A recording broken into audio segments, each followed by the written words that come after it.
Hello, everyone, and welcome to what is, I guess, going to be the first part of my eventual Dragonflight playthrough, at least when it comes to a character that already exists that's going to be delving into the expansion.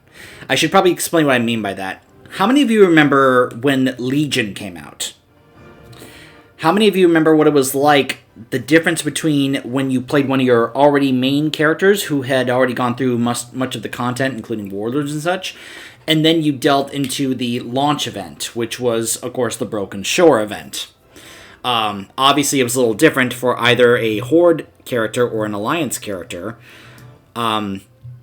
Compared to if you had made a Demon Hunter. Because the Demon Hunter had their own separate starting zone, and then their intro exiting the vault, and then depending on what race you chose, Khadgar would then take you to either Stormwind or Orgrimmar after the Broken Shore event. So, from what I understand, it's going to be kind of similar to that regard when the Drakthir, which are not available yet, when they become available to be made, they're going to have their own starter zone, their own starting experience, different from a main Horde or Alliance character. Where, from what I understand, our characters here are going to have the experience of, we get notified about what's happened with the Dragon Isles, and then we're going to hop on transportation to head there, just like how the Horde and Alliance did for going to the Broken Isles for Legion. So, I think this is going to be part one of the playthrough of that main Horde character, and based on how it may end up going, I may end up doing like 3 different types of playthroughs for this expansion, depending on how it goes. 1 Horde, 1 Alliance, and then 1 for the Drakthir, because I'm expecting it's going to be a little different for each one. And say goodbye to my Death Knight here, who we got to experience Shadowlands with. As you can see, I did the LFR version of all the Fated raids for the latest season, and I was able to get the currency to trade in for this weapon, the Gavel from the Jailer. It's not super strong, it's the LFR version, obviously, basically. At least I think it is. But I mainly just wanted to get just for the transmog, just because, I do have the actual weapon, obviously. I haven't really gotten to test out, because I basically acquired this, and then I kind of took a break from WoW, so I haven't really used it at all.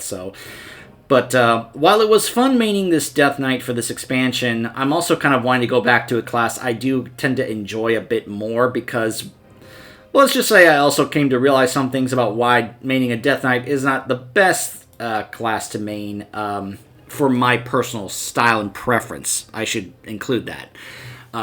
We are going to be heading back to this character right here. Now, this is not the original Demon Hunter that I showed you guys, the Demon Hunter campaign of Legion. This is the one I made to re-show the starting zone, and also to have her make amends for what happened with my original one, which was I chose Kayn Sunfury,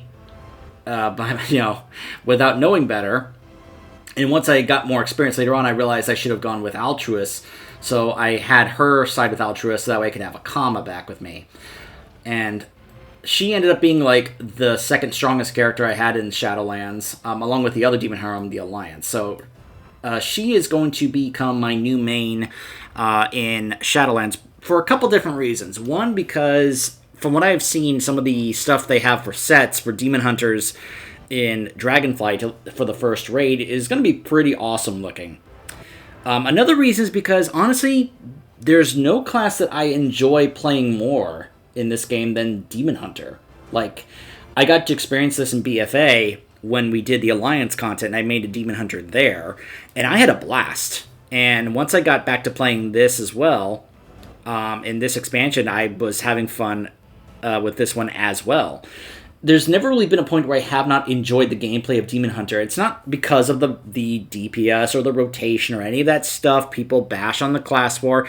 It's a good reason for that is the mobility, the gliding, the double jumping. I love classes with lots of high mobility. I love being able to be very fast and quick and versatile and just, be mobile. And no class offers that more than the Demon Hunter. So, also, I haven't entirely looked at the trees yet, but it looks like the Demon Hunter tree may be pretty great. From at least for me. I don't know. Obviously, I'll find out once the dust settles and the expansion gets underway from sites like Bloodmount and such, what is actually like considered like really good talent paths for the trees and such. And I'll talk about that more in a separate video. But I just wanted to go ahead and let you guys know up front about that, what's going to be going on here. What we're actually going to be doing in this particular video today is we're going to go ahead and take a look at the cinematic, because as you can see, it's already swapped to Dragonflight. Shadowlands is basically past us. This is the day after the pre-patch has gone live for World of Warcraft for Dragonflight. Now, I wasn't able to do this yesterday for a couple of reasons. One, they took a long time getting this up and running. Like, it wasn't until the evening when it became ready to go.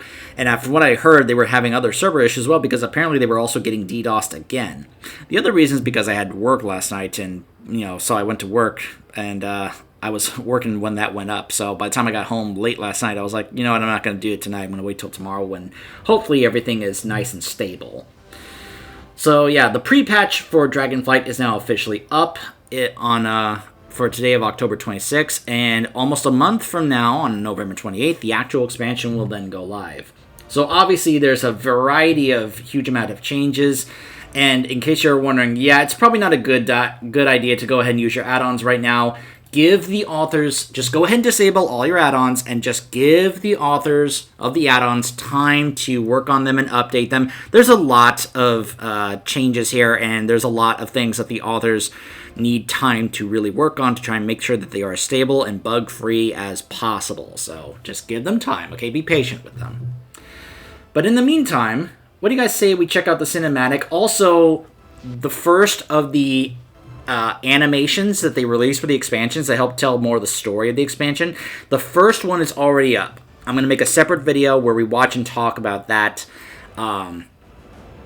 So yeah, just kind of be on the lookout for that. But let's take a look at the cinematic for the newest expansion. We will be heading into Dragonflight.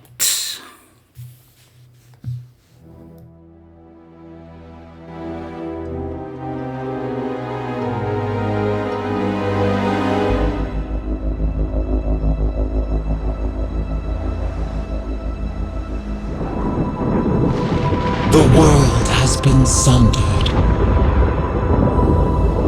It cries out in pain. We must go to its aid. We entrust our ancestral home to you, the Watchers.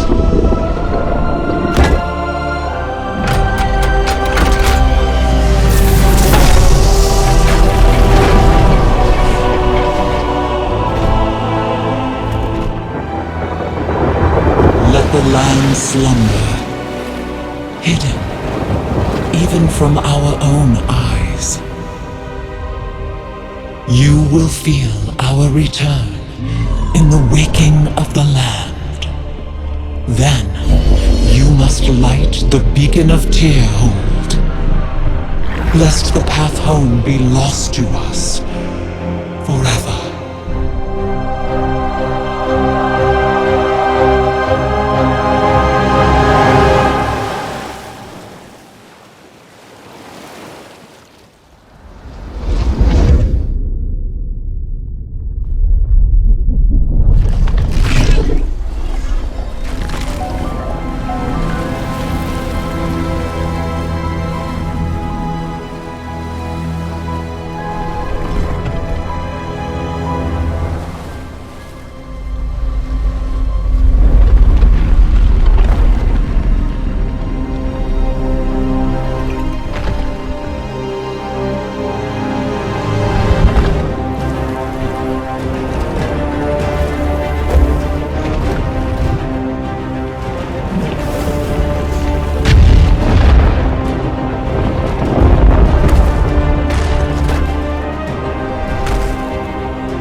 world is healing. But her fate is yet uncertain.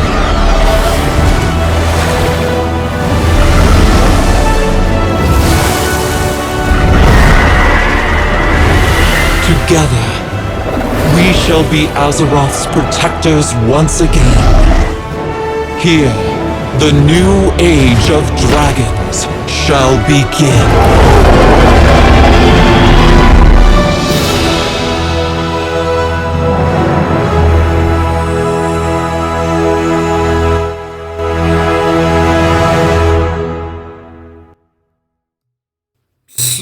So, yeah.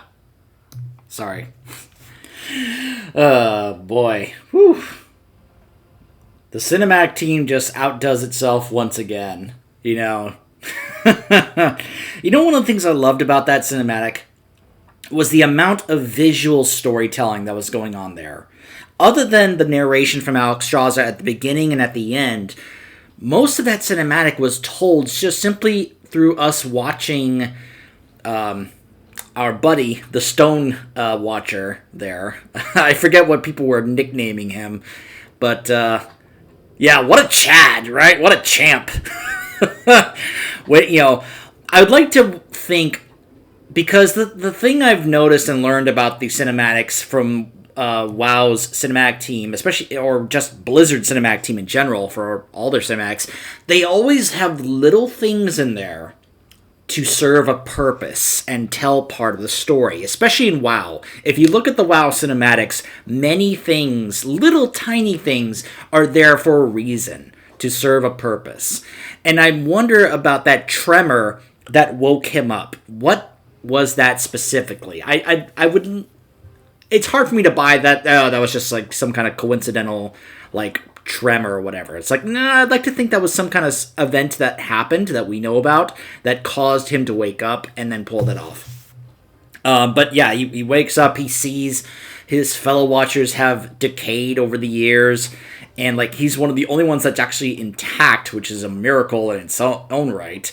But as he tried to save the day, basically, he is literally like cracking and coming apart. You could see that as he's pulling it together, the beacon, you could see the cracks forming in his arms, up his head. Just really great attention to detail in that regard. His determination to realize that if he climbs up to the top and do this, he is risking, his own existence, because if he falls, if his fingers break and give out, because we're talking about stone that has aged and decayed over 10,000 years, that he's going to break into pieces, and then we will never find the Dragon Isles at that point. But I will say, it's kind of funny that he lights it, and then within seconds, Alex Straza is there. Is Alex Straza suddenly Superman? Can she all of a sudden just fly to a certain point on the planet at the speed of a bullet or something? Because she was there within seconds of him lighting the beacon. And I'm like, huh? Wait a minute. But obviously, one of those kind of like, oh, it was, right down to the last second because, of course, it makes it more grand and epic and such. But come on. Just come on. But yeah, it starts off, obviously, with referencing what happened with the Sundering, with the world being hurt and such, and that they had to help. If you're wondering about why did they have to do that in the first place, I believe that's more so in the deep lore. And I will say it looks like they are going to try and bring to surface, and they've been doing this over the last few expansions, basically since Legion, or probably even before that. They're trying to bring lore that was in books and other external material into the game for those who do not delve into that. And one of a good example of that, what I'm talking about, is what we're going to be seeing in the first animation. So that was the cinematic for Dragonflight. When we come back, we're going to take a look at the first of the special animations that they have for Dragonflight, which is going to delve into the origin of the aspects. But it's being told from the perspective of someone that we do know very well, but he does sound a little different. So stay tuned for that.